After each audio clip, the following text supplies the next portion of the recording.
efeitos do comércio internacional entre as economias de dois fatores, ok? E aí agora a gente vai ver os efeitos que o comércio internacional tem considerando esses dois fatores de produção. Lembrando, isso aqui é um modelo, isso aqui tem simplificação, mas essa simplificação e esse modelo nos dá uma perspectiva muito ampla sobre como funciona a realidade, que, claro, é muito mais complexa, mas é fundamental simplificar para entender o complexo, ok? Então vamos lá para a próxima sessão.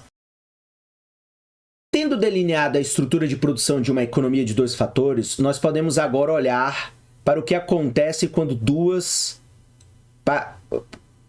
acontece com essas duas economias. Há um erro aqui de escrita. Na economia doméstica e na economia estrangeira, como é que elas fazem comércio. Então podemos agora olhar para o que acontece quando duas dessas economias, a doméstica e a estrangeira, fazem comércio. Não está correto, mas enfim, uma construção horrível aqui dessa frase. Então, vamos ver o que acontece quando a economia doméstica, digamos aquela que a gente está, se relaciona economicamente com uma economia estrangeira. Como sempre, a economia doméstica e estrangeira são semelhantes ao longo de muitas dimensões. Então vamos supor lá, elas têm os mesmos gostos e, portanto, têm idênticas demandas relativas para alimentos e tecidos quando confrontadas com os mesmos preços relativos dos dois bens. Então, estamos deixando essa relação ou as características dos países bem homogêneas para facilitar o nosso entendimento. Elas também têm a mesma tecnologia, então, mais uma vez, países, digamos assim, muito semelhantes. Uma determinada quantidade de mão de obra e capital produz a mesma quantidade de tecido ou de alimento nos dois países. A única diferença que será levada aqui em consideração para esta análise teórica é o fato de que na economia doméstica há uma proporção maior de mão de obra para capital do que estrangeira. Então, está dizendo que na economia doméstica há mais mão de obra em relação a capital e na economia estrangeira há mais capital do que mão de obra. Essa seria a única diferença. Uma tem mais abundância de um fator, a outra tem mais abundância do outro fator, ok? Então vamos para frente. Preços relativos e o padrão de comércio. Vamos ver como é que isso funciona aí do ponto de vista teórico. Uma vez que a economia doméstica tem maior proporção de mão de obra para o capital que a estrangeira, então o que nós temos? Que a economia doméstica ela é abundante em mão de obra, aquilo que a gente já tinha falado na sessão anterior, e a economia estrangeira é abundante em capital. A economia doméstica tem o fator de produção mão de obra mais abundante, e a economia estrangeira tem o capital como fator de produção mais abundante. Observe que a abundância é definida em termos de proporção entre um e outro, e não em termos de quantidade absoluta. Por exemplo, o número total de trabalhadores nos Estados Unidos é aproximadamente 3 vezes maior que no México. Mas o México seria ainda considerado abundante em mão de obra em relação aos Estados Unidos, uma vez que o estoque de capital dos Estados Unidos é mais de 3 vezes maior que o estoque de capital do México. Então, é em termos relativos, não absoluto, em termos proporcionais e não absoluto. Então, os Estados Unidos ele é considerado abundante em capital e o México é considerado abundante em mão de obra, ainda que a quantidade de trabalhadores do mexicano seja menor que a quantidade de trabalhadores americanos. A abundância, portanto, aí é sempre definida em termos relativos, comparando a proporção de mão de obra para o capital dos dois países. Assim, nenhum país é abundante em tudo. Então, os Estados Unidos é mais abundante em capital e o México é mais abundante em mão de obra, e aí abundante em termos relativos, comparando, portanto, a proporção de mão de obra para capital. Sabendo que o tecido é uma mercadoria, mão de obra intensiva, a fronteira de possibilidade de produção da economia doméstica em relação à estrangeira é deslocada mais na direção de tecido do que na direção de alimentos. Então, se eu tenho na economia doméstica mais abundância de mão de obra, significa que ela vai ter uma possibilidade de produzir mais tecido do que alimentos. Ok? Então, a fronteira de possibilidade de produção da economia doméstica em relação à estrangeira é deslocada mais na direção de tecido do que na direção de alimentos. Assim, sendo o resto igual, a economia doméstica, portanto, tende a produzir uma proporção maior de tecido do que uma proporção maior de alimentos. Como o comércio leva a uma convergência dos preços relativos, uma das outras coisas que vai ser igual é o preço do tecido em relação ao preço dos alimentos. Então, uma das outras coisas que vai ser igual é o preço do tecido em relação ao preço dos alimentos. No entanto, como os países diferem em suas abundâncias dos fatores para qualquer proporção determinada do preço do tecido e do preço do alimento, preço do tecido para o de alimento, a economia doméstica produzirá uma proporção maior de tecidos em relação a alimentos do que estrangeira. Então, claramente, a economia doméstica vai, digamos, se especializar mais na produção de tecidos do que na produção de alimentos. A doméstica terá uma oferta relativa maior de tecido, terá mais tecido, terá mais produto tecido a ser vendido no mercado. A curva de oferta relativa de doméstica, então, encontra-se à direita da curva estrangeira. Daqui a pouco a gente vê no gráfico, isso fica mais claro. As curvas de oferta relativa de economia doméstica, RS, e da economia estrangeira, RS, são ilustradas, portanto, na figura 5.9. Então, vamos lá na figura rapidinho 5.9. Então, na ausência de... Então, aqui nós temos a curva, né? RS... Opa, deixa eu ver aqui se eu marco. RS... E aqui nós temos RS asterisco. Então, RS, como a gente viu, é a economia doméstica, e RS asterisco, a economia estrangeira. E veja, a quantidade relativa, portanto, a curva da economia doméstica está mais abaixo, porque a quantidade relativa de tecidos por conta da abundância de mão de obra é maior do que a economia estrangeira, que é mais intensiva em capital e, portanto, ela está mais posicionada para a produção de alimentos, ok? Daqui a pouco a gente volta para essa curva para ela ficar clara. A curva de demanda relativa, que assumimos ser a mesma para ambos os países, ela é mostrada, portanto, como RD. Então, a curva de demanda relativa, que assumimos ser a mesma para ambos os países, é mostrada como RD. Então, se a gente for aqui, então aqui é a curva de demanda. Aqui é a oferta, né? RS, e aqui RD é a demanda, ok? Então, a curva de demanda. Lembrando, curva de oferta é inclinação positiva, curva de demanda inclinação negativa.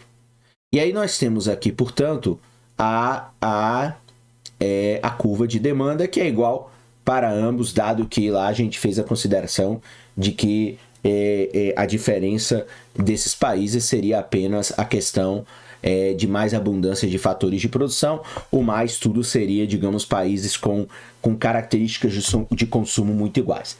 Se não houvesse nenhum comércio internacional, o equilíbrio para a economia doméstica seria então no ponto 1, e o preço relativo do tecido seria PT dividido por PA1.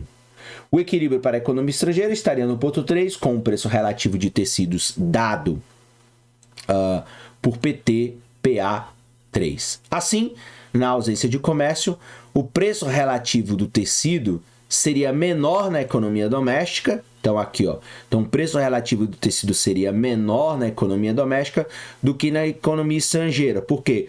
Porque, como na economia doméstica há uma abundância de mão de obra e, logo, mais produção de tecido e, logo, mais abundância de produção de tecido, mais produto tecido na praça, consequentemente, o preço seria menor.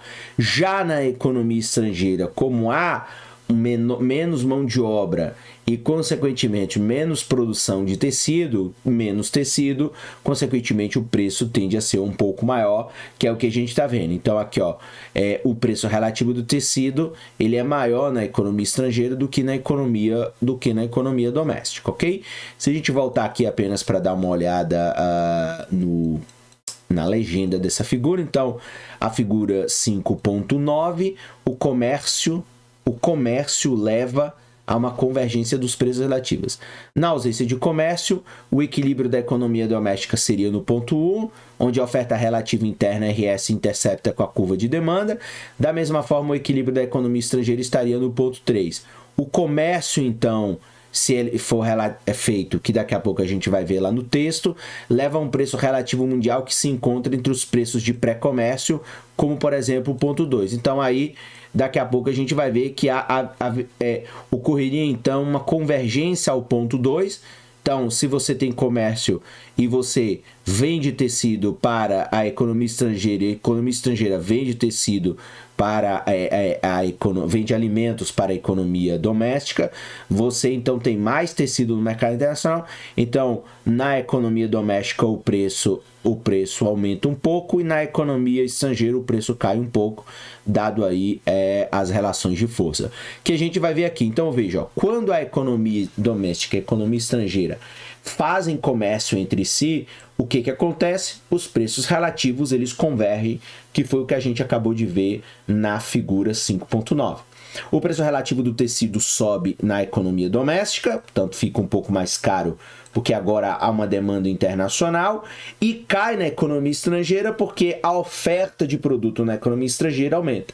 E um novo preço relativo mundial do tecido é estabelecido em um ponto, em algum lugar entre os preços relativos pré-comércio, digamos, por exemplo, no ponto 2, que seria preço de tecido dividido por preço de alimentos, 2. No capítulo 4, discutimos então como uma economia responde ao comércio com base na direção da mudança do preço relativo dos bens. Então veja, a economia que exporta o bem, cujo preço relativo aumenta. Então, a economia, quando exporta, tende a ter uma elevação do preço relativo, porque, claro, vai adicionar uma pressão da demanda estrangeira sobre esse produto e, claro, faz com que o preço aumente. Então, isso, inclusive, está descrito lá no capítulo 4, como sinaliza aqui os autores. Se você quiser, volta lá no capítulo 4 ou recorre às anotações para relembrar este importante aspecto da existência do comércio internacional. Assim, a economia doméstica, veja, irá exportar tecido, né? O preço relativo do tecido vai subir na economia doméstica, enquanto a economia estrangeira exportará alimentos, que é o que a gente falou, o preço relativo de tecidos cai na economia estrangeira, o que significa que o preço relativo dos alimentos sobe nesse país. Então, quando acontece a exportação, o preço relativo sobe no país exportador e o preço relativo cai no país comprador. E aí, tanto dos dois produtos, para isso fica caro. Então, de novo, o país exportador, a economia doméstica, o preço aumenta um pouco, e na economia importadora ou estrangeira, o preço cai um pouco, dado que há uma presença de dá uma pressão da nova demanda nesse mercado. A economia doméstica torna-se, portanto, um exportador de tecido, porque a mão de obra é abundante em relação à economia estrangeira e porque a produção de tecidos é mão de obra em tecido. Então, veja, 3 elementos fundamentais que precisam ser levados em consideração. Então, a abundância de mão de obra leva a economia doméstica a exportar tecido, porque a produção de tecido ela é intensiva em mão de obra. Então, 3 elementos, 3 pilares estruturantes para explicar por que, portanto, essa economia toma essa decisão e como, portanto, ela ganha no comércio internacional, dado que ela vai se especializar naquilo que ela tem de abundante e logo vai, portanto, tirar proveito dessa vantagem comparativa. Da mesma forma, a economia estrangeira torna-se um exportador de alimentos, porque é abundante em capital e a produção de alimentos é capital intensivo. Então, nesse modelo com 2 países, com 2 fatores de produção e com 2 mercadorias, um país tem mais abundância de um fator do que outro, vai se especializar no produto que depende mais desse fator, e o outro vai se especializar no outro produto porque tem mais fatores, e isso sempre tudo em termos relativos. Essas previsões para o padrão de comércio, na versão 2 mercadorias, 2 fatores, 2 países, podem ser generalizadas com o seguinte teorema, que recebeu seu nome dos desenvolvedores originais deste modelo de comércio, que é o chamado teorema Heckscher-Ohle, que diz o seguinte: o país, presta atenção, veja só, anota que isso aqui é um conceito relevante. Então, o país que é abundante em um fator. Então, ele é abundante ou em capital ou em mão de obra. Então, o país que é abundante em um fator, em termos relativos, vai exportar aquele bem cuja produção depende intensivamente desse fator. Se eu tenho muito capital, eu vou me especializar no produto que tem capital intensivo. Se eu tenho muito trabalho, eu vou me especializar no produto que tem mão de obra intensiva. Esse é o teorema Heckscher-Ohlin, ok? Em um caso mais realista, com vários países, fatores de produção e número de bem, nós podemos generalizar esse resultado como uma correlação entre a abundância de um fator de um país e suas exportações de mercadorias que usam esses fatores. Então veja, os países, e aí vem o caso brasileiro, como eu já comentei, tendem a exportar mercadoria cuja produção seja intensiva nos fatores com os quais os países são dotados abundantemente. Então, o Brasil é um país dotado abundantemente com terras, logo o agronegócio torna-se, portanto, uma produção que o país se especializará em exportação porque goza, portanto, dessas vantagens comparativas para a realização do comércio internacional. Aqui tem mais uma observação em torno de um artigo desse assunto, que é o General Validity of the Heckscher-Ohlin Theorem, da American Economic Review de 1982, portanto, também aí um artigo que para aqueles que desejarem no futuro se tornarem economistas especializados em economia internacional, vale a pena dar uma lida, ok? E agora, comércio e distribuição de renda. Então, como é que fica o comércio e como é que fica a distribuição de renda neste contexto que a gente apresentou aí agora de especialização a partir do teorema Heckscher-Ohlin. Vamos aí dar uma olhada como fica o comércio e como fica a distribuição de renda.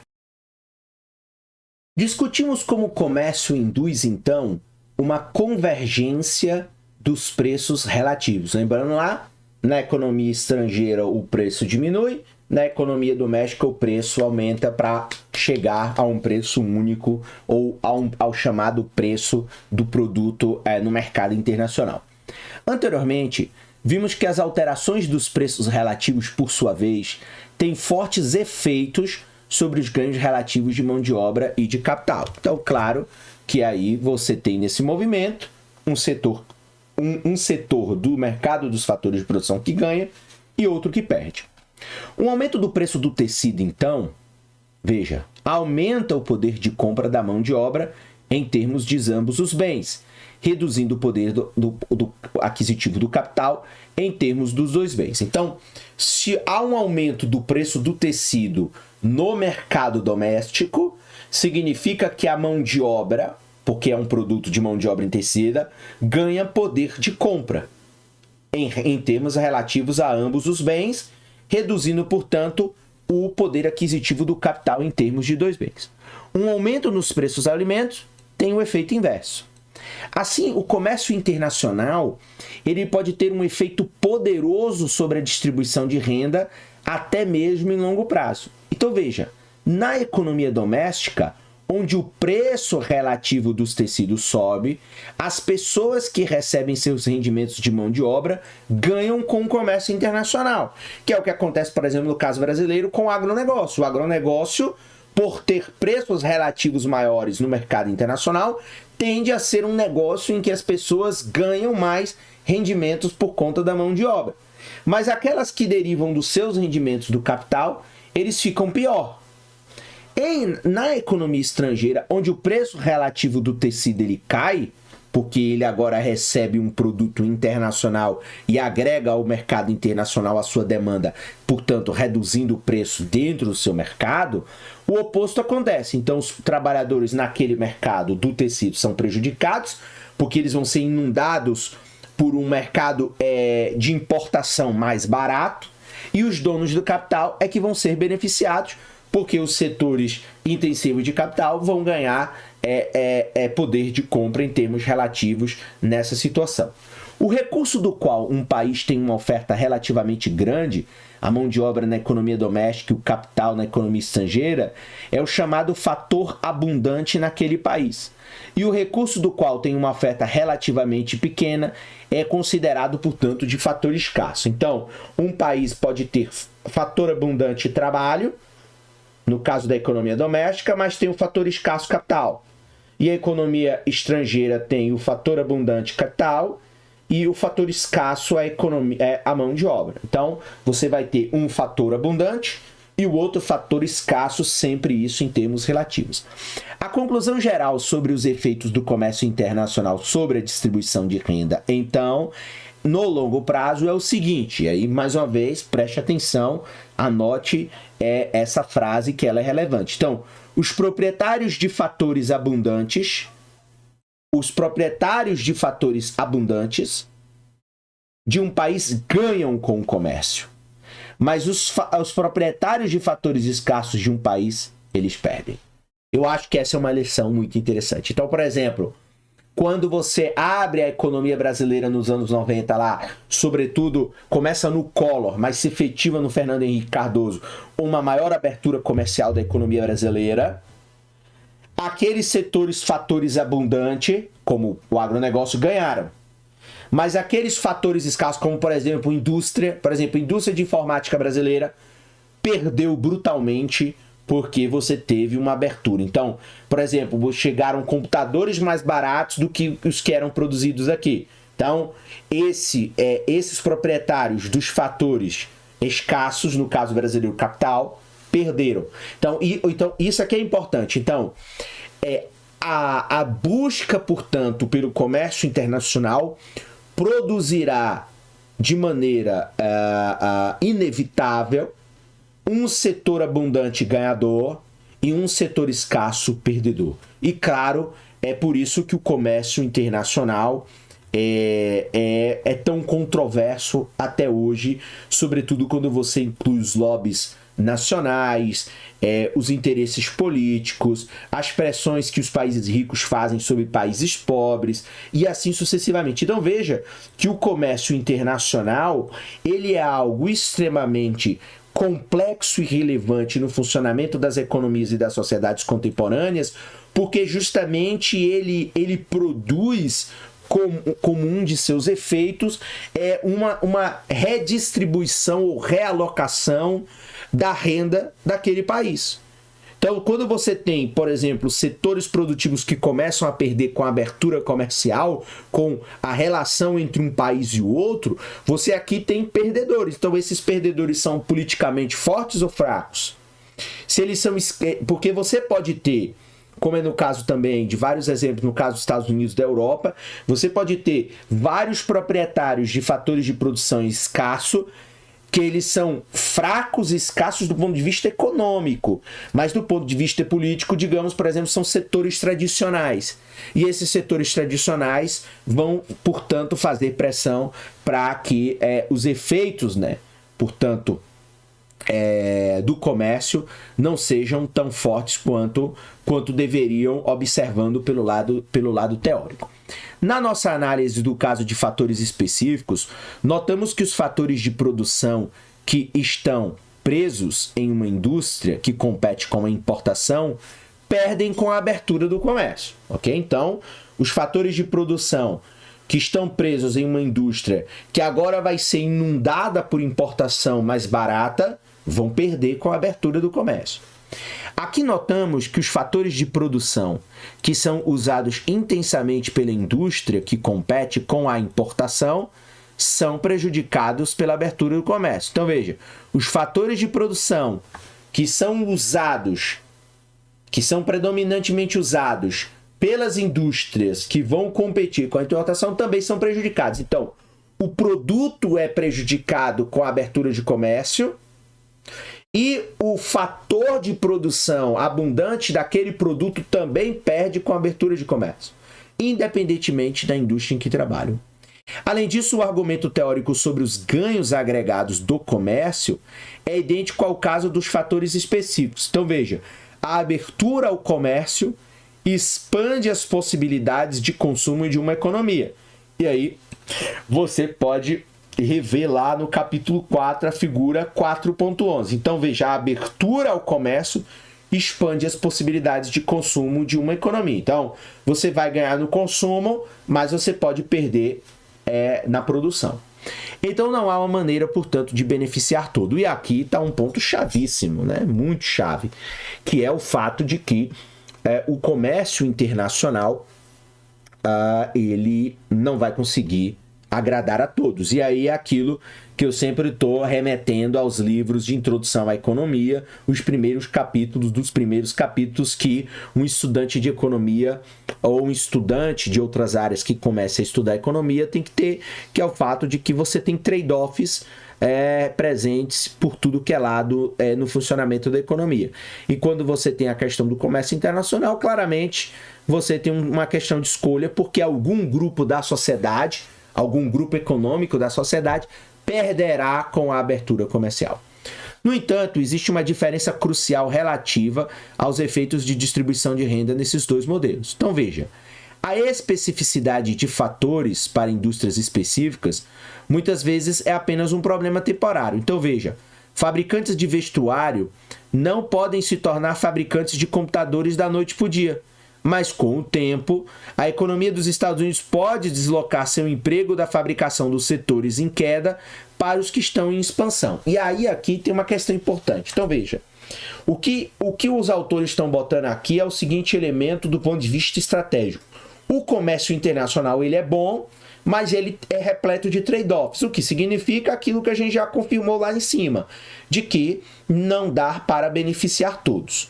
Porém, no longo prazo, não é da noite para o dia, portanto, a abertura comercial tem que vir acompanhada de políticas públicas de outras naturezas, porque no longo prazo você pode sim deslocar fatores de produção de uma indústria para outra, mas isso leva tempo. Então, por exemplo, vamos pensar na mão de obra, que é mais fácil de explicar. Então, se você tem lá, se, por exemplo, a indústria de brinquedos brasileira foi destruída porque, com a abertura comercial, brinquedos chineses, brinquedos americanos chegam aqui com uma melhor qualidade e um melhor preço, a indústria nacional, que era intensiva, que tinha ali muita mão de obra, perdeu. Essa mão de obra especializada na fabricação de brinquedos pode, sei lá, ir para uma fábrica agroalimentar? Pode. Mas você vai fazer uma reconversão ou uma requalificação da mão de obra. E aí isso leva tempo. Assim como também a infraestrutura de capital. Então você tem uma instalação ou um robô que fabrica carros. Se você for converter aquela fábrica de carros ou aqueles robôs para, por exemplo, produzir, sei lá, navios, ou produzir lanchas, ou produzir outro tipo de transporte, poder você pode, mas você vai fazer essa conversão no longo prazo. E aí, é claro que no longo prazo, a ideia é que os fatores de produção, os produtos perdedores, eles se ajustem em novos setores que serão setores que permitirão, portanto, eles se transformarem em ganhadores.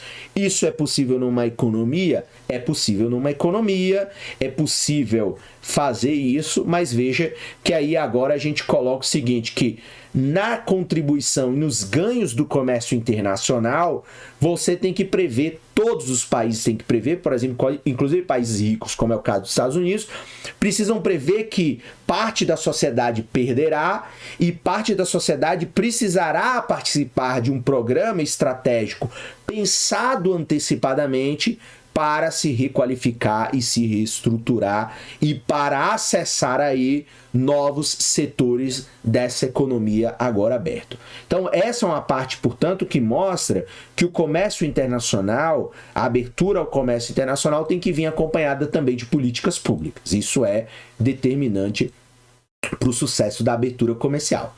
Assim, os efeitos de distribuição de renda que surgem porque a mão de obra e outros fatores de produção são imóveis, representam um problema temporário e transitório, que é o que eu estou falando. No curto prazo, os perdedores são tratados, do ponto de vista desta teoria, como um problema temporário ou transitório, o que não quer dizer que tais efeitos não sejam dolorosos para aqueles que perdem. Não, é um efeito complicado e que causa muita histeria na sociedade, sobretudo em setores sensíveis, no caso brasileiro, com mão de obra.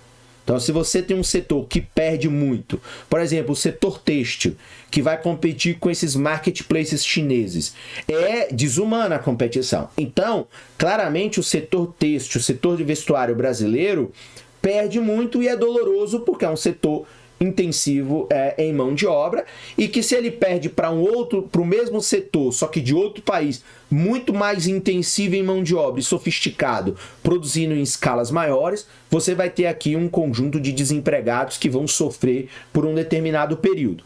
Em contraste, os efeitos do comércio sobre a distribuição de renda entre terra, mão de obra e capital são mais ou menos permanentes. Então, a gente tem que entender que tem essa questão fundamental. Comparados ao resto do mundo, os Estados Unidos, por exemplo, são abundantemente dotados com mão de obra altamente qualificadas. Então aí há uma subdivisão. Então você tem um país com muita mão de obra, mais mão de obra qualificada, e pouca mão de obra desqualificada.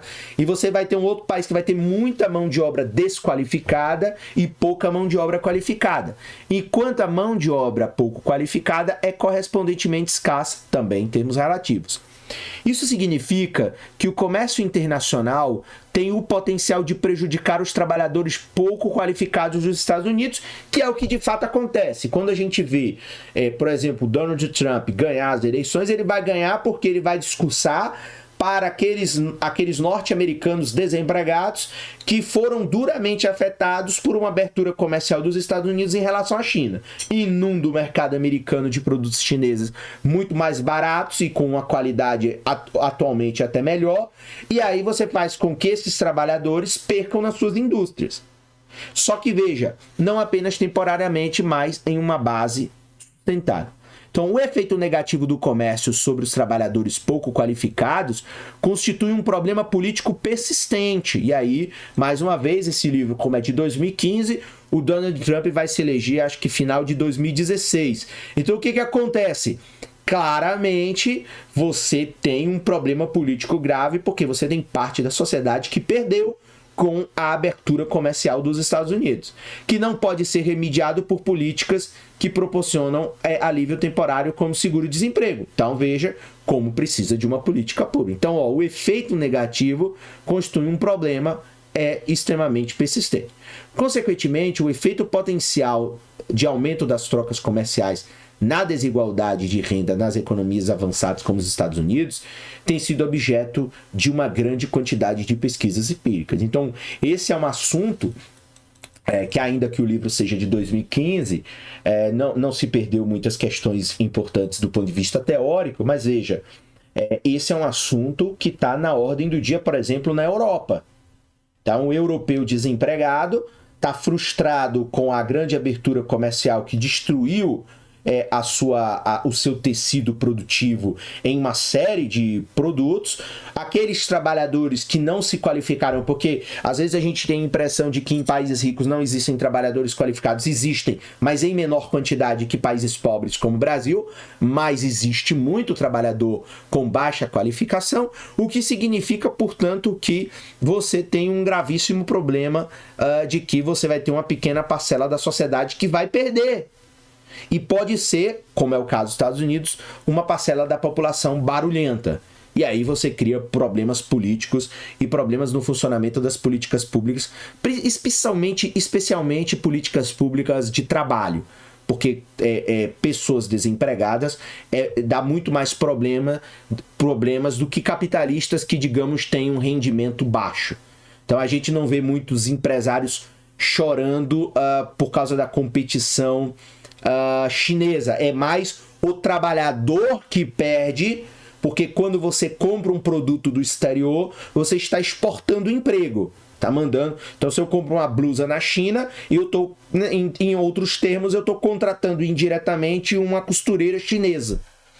E esse é um problema muito maior do que simplesmente se o capital brasileiro não se dá bem aqui no mercado.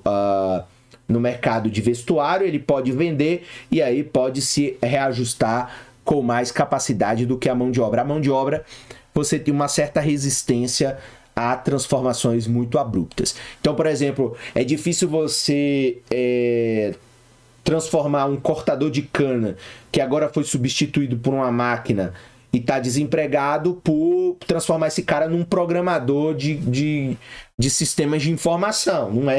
Não é tão fácil como a gente imagina. E isso dá muitos problemas no funcionamento da sociedade.